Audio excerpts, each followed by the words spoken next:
Welcome back to the channel traders. आज की ये video basics of stock market पे है।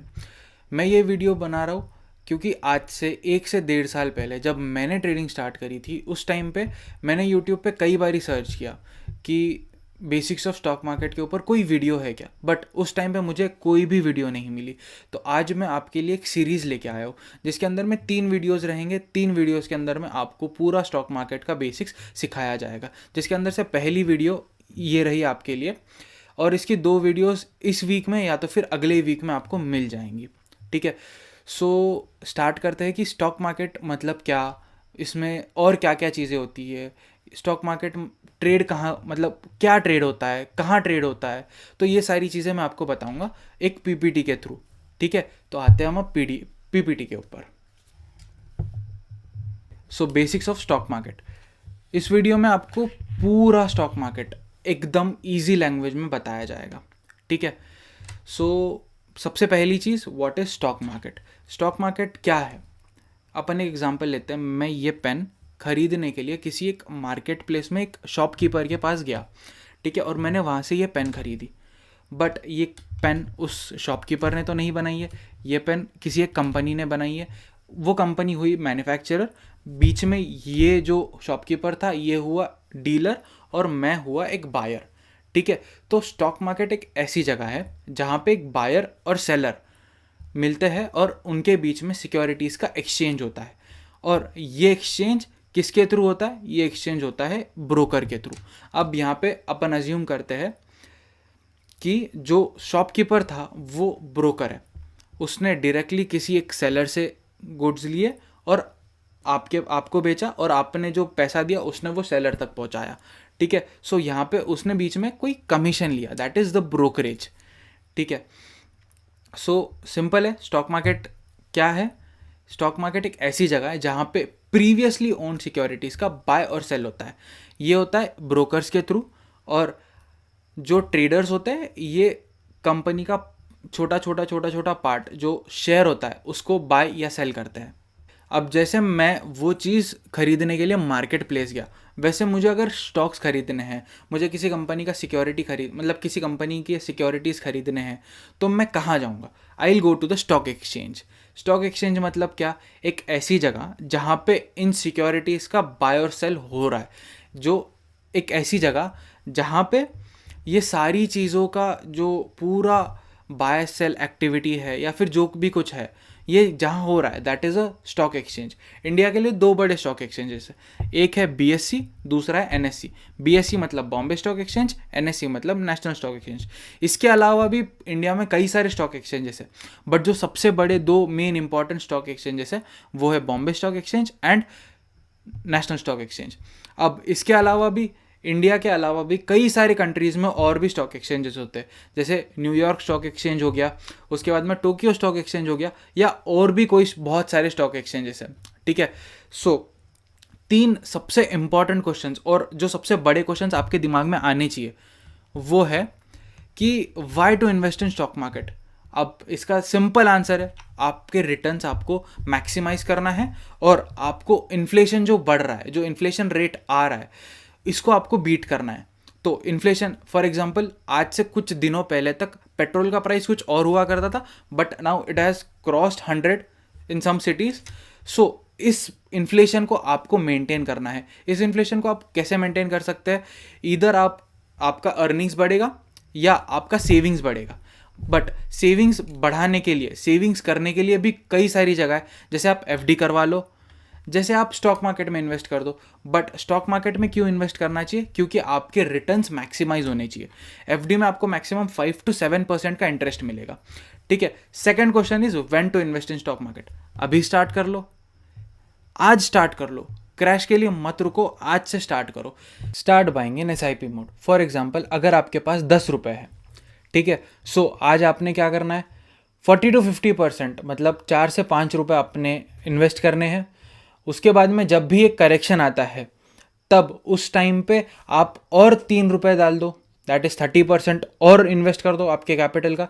उसके बाद में आता है कि फिर से एक और बार करेक्शन आया या फिर कोई करेक्शन नहीं दिख रहा है but you have a surplus fund left, तो अब जो 20% से 30% अभी जो बचा हुआ है इसको आप फिर इन्वेस्ट कर दो।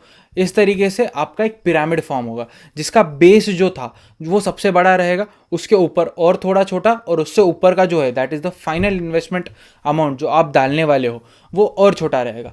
इस तरीके से आपका जो प्राइस होगा वो एक एवरेज प्राइस आएगा। इससे दो मेन बेनिफिट्स है आपको। सबसे पहला कि आपका कोई एक हाईएस्ट प्राइस पे नहीं रहेगा या फिर हाईएस्ट लोएस्ट प्राइस पे नहीं रहेगा, मतलब आपका बाइंग इन्हीं के बीच में कहीं रहेगा, और जब मार्केट एक ग्रोथ देगा उस टाइम पे आपके स्टॉक्स भी उसी तरीके से ग्रोथ देंगे। और कैसे करना है, पिरामिड कैसे फॉर्म करना है, इसके ऊपर में वीडियो मिलने ही वाला है। अब दूसरा पॉइंट, जब आपके पास अच्छा अमाउंट हो, आपके पास सेविंग्स काफ़ी अच्छी हो, तब आप स्टॉक मार्केट में एंटर करो आपके सेविंग्स लेके।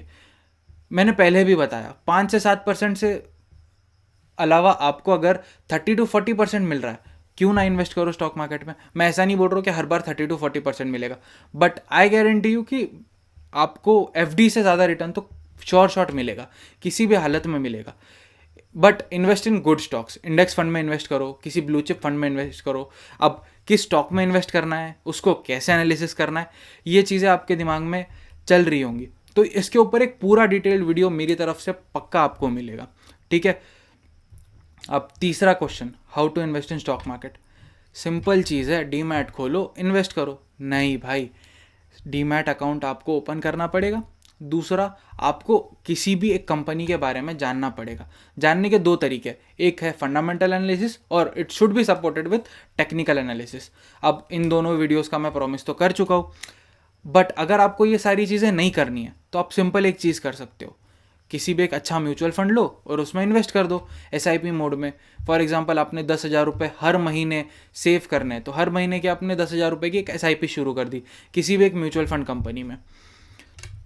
अब जो मैंने बताया स्टॉक ब्रोकर्स, अब स्टॉक ब्रोकर्स कौन है? स्टॉक ब्रोकर्स मीडिएटर है जो एक बायर और सेलर के बीच में एक ट्रांजैक्शन करवाते हैं, उसके लिए एक मीडिएटर होता है। इसके लिए एक छोटा सा कमीशन चार्ज करता है, इसको हम बोलते हैं ब्रोकरेज। इस ब्रोकरेज के लिए वो ब्रोकर आपके लिए भी और उस सेलर के लिए भी, दोनों के लिए काम करेगा, ठीक है। और ये सारी चीज़ें कैसे होगी? एक डीमैट अकाउंट से। अब डीमैट अकाउंट क्या है? डीमैट अकाउंट का सिंपली एक फुल फॉर्म है, दैट इज डीमटेरियलाइज्ड अकाउंट। अब डीमैट अकाउंट आपके बैंक अकाउंट जैसा होता है। जैसे आपके बैंक अकाउंट में आप पैसे रखते हो, फंड्स ट्रांसफ़र कर सकते हो, आप किसी फ्रेंड को पैसे भेज सकते हो, आप किसी को पेमेंट कर सकते हो, यूपीआई के थ्रू कर सकते हो, आप डायरेक्ट बैंक अकाउंट ट्रांसफ़र कर सकते हो। उसी तरीके से डीमैट अकाउंट होता है। इसमें आप सिक्योरिटीज़ बाय और सेल करते हो, ठीक है। और यहाँ पे आप एक्चुअली उसका पोजीशन नहीं लेते हो। जैसे पहले share certificate and share warrant हुआ करते थे, फिजिकल फॉर्मेट में आपके पास शेयर्स आते थे, बट आज ऐसा नहीं होता। ये शेयर्स जब आप बाय और सेल करते हो, ये डायरेक्टली आपके डीमैट अकाउंट में आते हैं। जैसे आपने किसी फ्रेंड को पैसे भेजे और वो डायरेक्टली उसके अकाउंट में पहुंच गए, आपने जाके उसको चेक नहीं दिया या फिर आपने जाके उसको कैश नहीं दी, आपने सीधा उसके अकाउंट में ट्रांसफ़र कर दिया। इसी तरीके से डीमैट अकाउंट वर्क करते हैं। अब डीमैट खोल लिया, स्टॉक ब्रोकर जान लिया, स्टॉक मार्केट जान लिया, सब कुछ जान लिया। अब आपके दिमाग में रहेगा ठीक है अब इन्वेस्ट करना है, अब किस चीज़ में इन्वेस्ट करें? तो स्टॉक मार्केट में ना 4 मेन सेगमेंट्स होते हैं, जिसमें से एक होता है इक्विटी सेगमेंट, उसी का भाई होता है डेरिवेटिव सेगमेंट, वो है इक्विटी डेरिवेटिव, उसको अपन फ्यूचर्स ऑप्शंस बोलते हैं। निफ्टी बैंक निफ्टी सुना रहेगा आपने, उसके बाद में किसी कॉल पुट ये चीज़ सुनी रहेगी, ये सारी चीज़ें आती है डेरिवेटिव्स में। इक्विटी मार्केट में प्योर कैश मार्केट आता है, जहाँ पे आप सिर्फ और सिर्फ सिक्योरिटीज़, उस कंपनी के शेयर्स खरीदते हो, उसके डेरिवेटिव्स नहीं खरीदते हो। इसके बाद में आते हैं कमोडिटीज़, क्रूड ऑयल, उसके बाद में आपने किसी भी तरीके की कमोडिटी खरीद ली। फिर आता है currency market. Currency market is nothing but forex, but currency market इतना ज़्यादा यूज़र फ्रेंडली नहीं हुआ है अभी तक, बट यहाँ पे जो पेयर्स दिए हुए हैं, जो एनएससी और बीएससी पे लिस्टेड है, वो काफ़ी कम है। सो इंडियन स्टॉक मार्केट में आप करेंसी ट्रेड करो, I don't think it is worth. आप इसके लिए फॉरेक्स ट्रेड करो। फॉरेक्स कैसे ट्रेड करते हैं मैं खुद सीख रहा हूँ, जिस दिन मैं पूरा अच्छे से सीख जाऊंगा उस दिन आपके लिए फॉरेक्स के ऊपर भी वीडियो लाऊंगा, ठीक है। सो इन सारे सेगमेंट्स को अच्छे से एक्सप्लेन करने के ऊपर मैं एक वीडियो बनाऊंगा, मतलब अगले जो वीडियोज़ है वो इन्हीं टॉपिक्स पे रहेंगी, ठीक है। So thank you for watching, like share and subscribe to my channel, और इस वीडियो को जितना ज़्यादा शेयर कर सकते हो उतना ज़्यादा शेयर करो। Thank you.